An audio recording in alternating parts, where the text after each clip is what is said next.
Hello मेरे प्यारे दोस्तों, कैसे हो आप सभी। उम्मीद करता हूं आप सभी स्वस्थ होंगे, मस्त होंगे। आज मैं आपके लिए लेकर आया हूं एक बेहतरीन खौफनाक कहानी जिसे सुनकर आपकी रूह कांप उठेगी। ये सिर्फ कहानी नहीं बल्कि एक डरावना सच है जो कि हमारे एक दोस्त के साथ घटित हुआ था। दोस्तों, मैं देख रहा हूं कि आप सिर्फ कहानी को सुन रहे हो लेकिन मुझे सपोर्ट नहीं कर रहे हो। मुझे सपोर्ट करने के लिए सिर्फ आपको मेरे चैनल को सब्सक्राइब करना है। आपके प्यार से ही मुझे नई कहानी लिखने का मोटिवेशन मिलता है। दोस्तों, अगर आप हमारे चैनल पर नए हो तो प्लीज यार हमारे चैनल को सब्सक्राइब कर दो और जो बेल आइकॉन है उसे दबा दे ताकि हमारी वीडियो आप तक पहुंच सके। और आपको यदि हमारी कहानी पसंद आ रही हो आप कमेंट बॉक्स में बता सकते हो और अपनी कहानी भी हमें भेज सकती हो।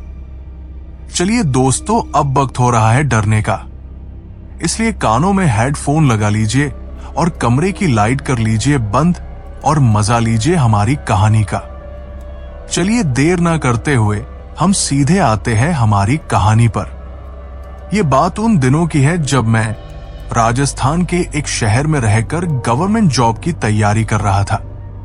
हमारी परीक्षा का दिन नजदीक था। हमारे घर से परीक्षा केंद्र तक का सफर करीब 6 घंटे का था। मैंने, रवि और सौरभ ने तय किया था कि हम रात की ट्रेन पकड़कर सुबह तक वहां पहुंच जाएंगे। सब कुछ पहले से तय था, लेकिन हमारी किस्मत को कुछ और ही मंजूर था। वो मनहूस रात जब भी मुझे याद आती है तो मैं खौफ से भर जाता हूं और मेरे रोंगटे उस खड़े हो जाते हैं। उस दिन जब हम स्टेशन पर पहुंचे, रात के करीब 11 बज रहे थे।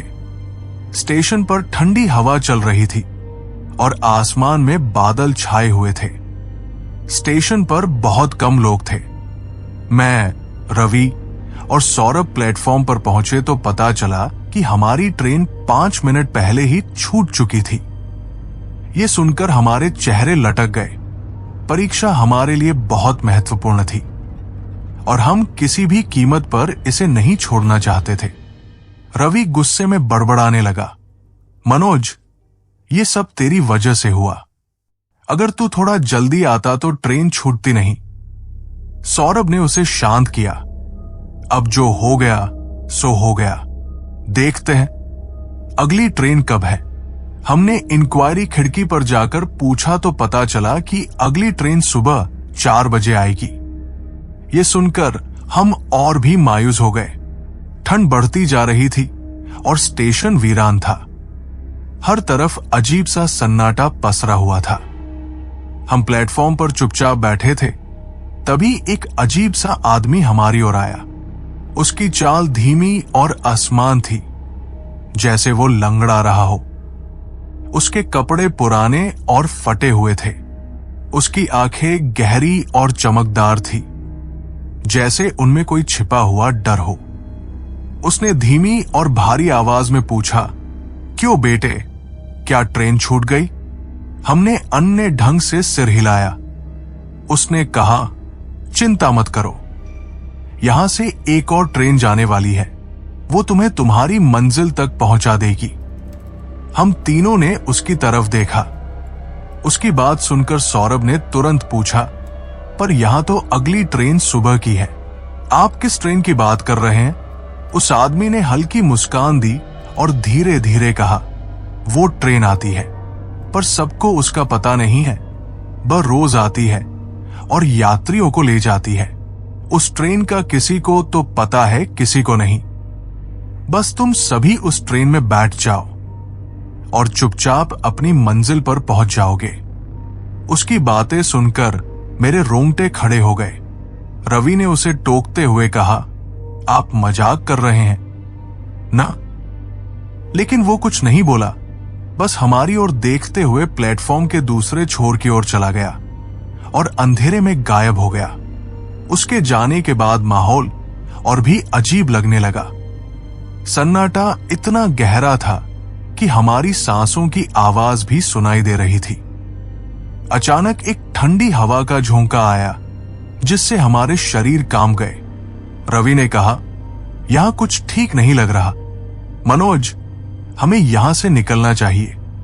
मैंने भी सहमति जताई, लेकिन तभी प्लेटफॉर्म की लाइट्स झपकने लगी।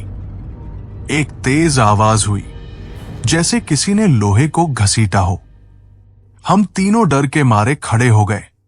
चारों तरफ नजर दौड़ाई, लेकिन कुछ नहीं दिखा। सौरभ ने कांपती आवाज में कहा, तुमने सुना? ये आवाज कहां से आई? रवि ने हकलाते हुए कहा, यार, मुझे लगता है हमें उस आदमी की बात नहीं माननी चाहिए थी। ये जगह सही नहीं है। हमारे डर का स्तर चरम पर था। तभी अचानक दूर से एक ट्रेन की आवाज सुनाई दी। हम प्लेटफॉर्म के किनारे खड़े होकर देखने लगे। घना कोहरा छाया हुआ था, लेकिन धीरे धीरे एक ट्रेन की परछाई उभरने लगी। जब ट्रेन प्लेटफॉर्म पर रुकी तो हमारा दिल दहल गया। ट्रेन के डिब्बे पुराने और जर्जर थे, जैसे वो कई सालों से चल रही हो। खिड़कियों पर कोई चेहरा नहीं दिख रहा था और ट्रेन से कोई आवाज नहीं आ रही थी। पूरी ट्रेन एक अजीब सी ठंडक और अंधेरे से घिरी हुई थी। रवि ने घबराते हुए कहा, यह ट्रेन कुछ सही नहीं लग रहा। सौरभ ने उसे टोका, अगर ये हमारी मंजिल तक पहुंचा सकती है तो हमें जाना चाहिए। सुबह तक यहां बैठे रहना ठीक नहीं। मैं भी डर के बावजूद सहमत हो गया। हमें लगा कि ये शायद हमारी आखिरी उम्मीद है। हमने अपना सामान उठाया और डिब्बे में चढ़ गए।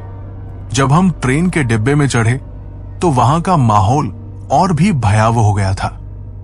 ट्रेन पूरी तरह से शांत थी, जैसे उसमें कोई जीवन नहीं था।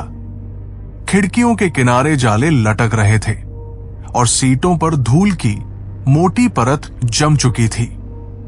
अचानक ट्रेन की आवाज बंद हो गई और उसके चलने का एहसास भी गायब हो गया। ऐसा लगा जैसे वो हवा में तैर रही हो और हम किसी अंधेरे, खौफनाक जगह पर पहुंचने वाले थे। हमने एक दूसरे से कुछ नहीं कहा। डर और घबराहट ने हमारी जुबान को बंद कर दिया था। अंदर की हवा में एक घुटन थी, जैसे घना धुआं फैल रहा हो। सौरभ ने धीरे से कहा, यह ट्रेन कहीं और नहीं, किसी और समय में जा रही है। हमें यहां से निकलना होगा। लेकिन हम कहां जा सकते थे? ट्रेन के दरवाजे बंद थे, खिड़कियां भी सील थी और ट्रेन का गति बढ़ने का नाम नहीं ले रही थी। हमारी घबराहट और बढ़ रही थी। तभी अंधेरे में एक अजीब सी आवाज आई, जैसे कोई ट्रेन के इंजन को खींच रहा हो।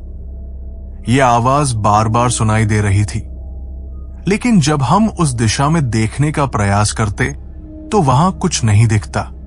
ट्रेन के अंदर घुसते ही एक अजीब सी गंध महसूस हुई, जैसे कुछ सड़ा हुआ हो। सीटें धूल से भरी हुई थी और माहौल पूरी तरह से डरावना था। हमारे सफर की शुरुआत हो चुकी थी, लेकिन हमें अंदाजा नहीं था कि ये ट्रेन हमें मौत के रास्ते पर ले जा रही है। हमारी सांसें थम गई थी और हमारी हर धड़कन में खौफ समाया हुआ था। ट्रेन के अंदर घुसते ही हमें अजीब सा एहसास हुआ, जैसे किसी अनजानी शक्ति ने हमें अपनी गिरफ्त में ले लिया हो। ट्रेन के डिब्बे में अंधेरा था। ऊपर की लाइट्स धीमी और पीली थी और उनमें से कुछ टिमटिमा रही थी। सीटों पर धूल की मोटी परत जमी हुई थी और खिड़कियों पर जाले लटक रहे थे। ऐसा लग रहा था जैसे इस ट्रेन में सालों से कोई नहीं आया हो। हमने धीरे धीरे सीट पर बैठने की कोशिश की, लेकिन हर जगह से गंध आ रही थी। वो गंध ऐसी थी जैसे कुछ सड़ रहा हो। रवि ने अपनी नाक पर रुमाल रख लिया और बड़बड़ाया, यार, ये ट्रेन है या कब्रिस्तान? मुझे तो यहां बैठने का भी मन नहीं कर रहा। मैंने और सौरभ ने उसे शांत करने की कोशिश की। अब यहां तक आ गए हैं तो वापस जाने का कोई मतलब नहीं, मैंने कहा। लेकिन सच कहूं तो मैं खुद अंदर से कांप रहा था। जैसे ही ट्रेन चली, खिड़की से ठंडी हवा का झोंका आया, लेकिन वो ठंडी हवा सामान्य नहीं थी। उसमें एक अजीब सी सिहरन थी, जैसे किसी ने हमारी आत्मा को छू लिया हो। रवि ने खिड़की से बाहर झांकने की कोशिश की, लेकिन बाहर सिर्फ घना कोहरा था। ट्रेन किस ओर जा रही थी, यह समझ पाना नामुमकिन था। कुछ देर बाद सौरभ ने अचानक कहा, यह ट्रेन बहुत धीमी चल रही है, या ये रुकी हुई है। मैंने बाहर झांक कर देखा, लेकिन अंधेरे और कोहरे के अलावा कुछ भी नहीं दिख रहा था। तभी ट्रेन के अगले डिब्बे से एक अजीब सी आवाज आई। वो आवाज ऐसी थी जैसे कोई लोहे की चेन को घसीट रहा हो। हम तीनों ने एक दूसरे की तरफ देखा। रवि ने कहा, यह आवाज क्या थी? क्या कोई और भी इस ट्रेन में है? मैंने घबराते हुए कहा, शायद ट्रेन का स्टाफ होगा। लेकिन मेरे शब्द खुद मुझे भी झूठे लग रहे थे। सौरभ ने साहस करके अगले डिब्बे में जाने का फैसला किया। देखते हैं वहां कौन है, उसने कहा।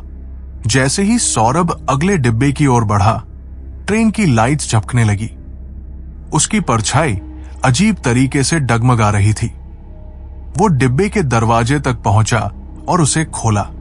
अगले ही पल उसकी चीख ने हमारे होश उड़ा दिए। हम दौड़कर उसके पास पहुंचे। सौरभ फर्श पर गिरा हुआ था। उसकी आंखें चौड़ी खुली हुई थी और उसके चेहरे पर गहरा डर था। उसने कांपते हुए कहा, वहां कोई था। रवि ने उसे सहारा देकर उठाया और पूछा, कौन था? क्या तुमने किसी को देखा? सौरभ ने कांपते हुए कहा, एक आदमी। नहीं, वो आदमी नहीं था। उसका चेहरा जला हुआ था और उसकी आंखें खून की तरह लाल थी। उसने मेरी तरफ देखा और वो और कुछ नहीं बोल पाया। हम सौरभ को लेकर वापस अपनी सीट पर आ गए। मेरी हिम्मत पूरी तरह टूट चुकी थी। ट्रेन के अंदर माहौल और भी अजीब होता जा रहा था। खिड़कियों से रह रहकर किसी के फुसफुसाने की आवाजें आ रही थी। कभी कभी ऐसा लगता जैसे कोई हमारी सीट के पास खड़ा होकर हमें घूर रहा हो। तभी अचानक ट्रेन की लाइट्स पूरी तरह बुझ गई। डिब्बे में घुप अंधेरा छा गया। हमें सिर्फ अपनी सांसों की आवाज सुनाई दे रही थी। फिर एक तेज चीख की आवाज आई। वो चीख इतनी भयानक थी कि हमारे रोंगटे खड़े हो गए। रवि चिल्लाया, ये कौन चीख रहा है? हम यहां क्या कर रहे हैं? मैंने हनुमान चालीसा पढ़ना शुरू किया, लेकिन मेरे हाथ पांव कांप रहे थे। ट्रेन अचानक झटके से रुक गई। अंधेरे में अचानक मुझे रवि की चीख सुनाई दी, बचाओ, कोई मेरी गर्दन पकड़ रहा है, उसने चिल्लाते हुए कहा। मैंने उसे ढूंढने की कोशिश की, लेकिन वो अपनी सीट से गायब था। थोड़ी देर बाद डिब्बे के एक कोने से खून की बूंदें टपकने की आवाज आई। जब मैंने देखा तो वहां रवि का शव पड़ा था। उसकी गर्दन किसी अदृश्य शक्ति ने घोंट दी थी। उसकी आंखें खुली थी और वो हमारे तरफ देख रहा था, जैसे कुछ कहना चाहता हो। सौरभ और मैं डर के मारे रोने लगे। ये ट्रेन हमें मार डालेगी, सौरभ ने कहा। हमने फैसला किया कि हमें किसी भी तरह इस ट्रेन से निकलना होगा, लेकिन दरवाजे अपने आप लॉक हो चुके थे। ट्रेन फिर से चलने लगी और अब उसकी रफ्तार इतनी तेज थी कि खिड़की से बाहर झांकना भी मुश्किल हो रहा था। डिब्बे के अंदर अचानक चारों तरफ छायाएं दिखने लगी। वे हमारे करीब आ रही थी। जब वे सभी आकृतियां हमारे करीब आई तो उन्हें देखकर हमारी चीख निकल गई। वो दिखने में एकदम खौफनाक लग रही थी। वे ज्यादातर नर कंकाल थे। किसी का हाथ कटा हुआ था तो किसी का पैर, किसी का धड़ शरीर से अलग हो रखा था। कुछ कंकालों से तो खून निकल रहा था। उनके शरीर से मांस के लोथड़े और खून टपक कर ट्रेन में बहाम बहा गिर रहे थे। वो रेंगते हुए, लंगड़ाते हुए धीरे धीरे हमारे पास में आ रहे थे। अगर मैं उन्हें जिंदा लाश या शैतान कहूं तो कोई अचरज की बात नहीं होगी। उन जिंदा लाश ने शैतानों को देखकर डर से सौरभ ने अपनी जगह से उठने की कोशिश की, लेकिन अचानक एक शैतान ने उसे पकड़ लिया और खींचकर खिड़की के बाहर ले गया। उसकी चीख ट्रेन के कोने कोने में गूंज रही थी। वो डर के मारे कोने बर्फ की तरह जमा हुआ बस चीख रहा था। थोड़ी देर बाद सौरभ की चीख खामोश हो गई और उसका कटा हुआ सर मेरे कदमों में आ गिरा। मेरे डर से रोंगटे खड़े हो गए। मेरी मौत मेरी आंखों के सामने नाचने लगी थी। अब मैं अकेला रह गया था। मैंने पूरी ताकत से हनुमान चालीसा पढ़नी शुरू की। तभी मैंने महसूस किया कि ट्रेन धीमी हो रही है। मैंने हनुमान जी को याद करते हुए ट्रेन की खिड़की खोली और वो खुल भी गई। मैंने मौका पाकर खिड़की से छलांग लगा दी, लेकिन जैसे ही मैंने ट्रेन से बाहर कूदने की कोशिश की, मुझे ऐसा महसूस हुआ जैसे कोई अदृश्य शक्ति मुझे रोक रही हो। मुझे खींचते हुए वो ट्रेन मेरी तरफ आ रही थी। मैं जोर से चिल्लाया और तभी मैंने अपनी आंखें खोली। जब मेरी आंखें खुली तो मुझे समझ में आया कि मैं किसी पुलिस स्टेशन के अंदर था।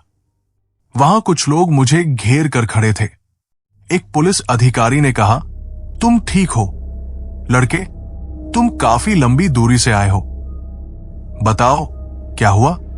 मेरे पास शब्द नहीं थे। मैं बस उन्हें घूरता रहा और अचानक मेरी यादों ने मुझे सच दिखा दिया। वो ट्रेन, वो अजीब आदमी, सौरभ और रवि की मौत, सब एक भूतिया रहस्य का हिस्सा थे। मैंने धीरे से कहा, कर्णपुरा स्टेशन। वो ट्रेन कभी नहीं रुकती। पुलिस अधिकारी ने मेरे शब्दों पर ध्यान दिया और कहा, तुमने सही कहा। वो ट्रेन कई साल पहले एक भयंकर दुर्घटना का शिकार हुई थी। उस दुर्घटना में सैकड़ों लोग मारे गए थे और तब से कर्णपुरा स्टेशन पर वही ट्रेन कभी न कभी अपनी राह पर निकलती है और जो उसमें बैठता है उसे मौत का रास्ता दिखाती है। मैंने उस ट्रेन के बारे में बहुत सुना है। मैं समझता था कि भूतिया ट्रेन जैसा कुछ नहीं होता है, लेकिन तुम्हारी बातों में मुझे सच्चाई नजर आ रही है। शायद तुम पहले ऐसे व्यक्ति हो जिसकी जान इस ट्रेन में बची हो। उसके बाद मैं पुलिस स्टेशन से बाहर आ गया और अपने घर आकर मैंने ये सारी सच्चाई अपने घर वालों को बताई। हमने सौरभ और रवि को वहां कई दिनों तक ढूंढा। कुछ दिनों बाद रवि और सौरभ की कटिफ्टी लाशें हमें जंगल में दिखाई दी। शायद उस भूतिया ट्रेन ने उन्हें मारकर जंगल में फेंक दिया था। दोस्तों, ये मनहूस रात मेरे जीवन की एक ऐसी सच्चाई थी जिसे मैं भूल कर भी नहीं भूल पाऊंगा।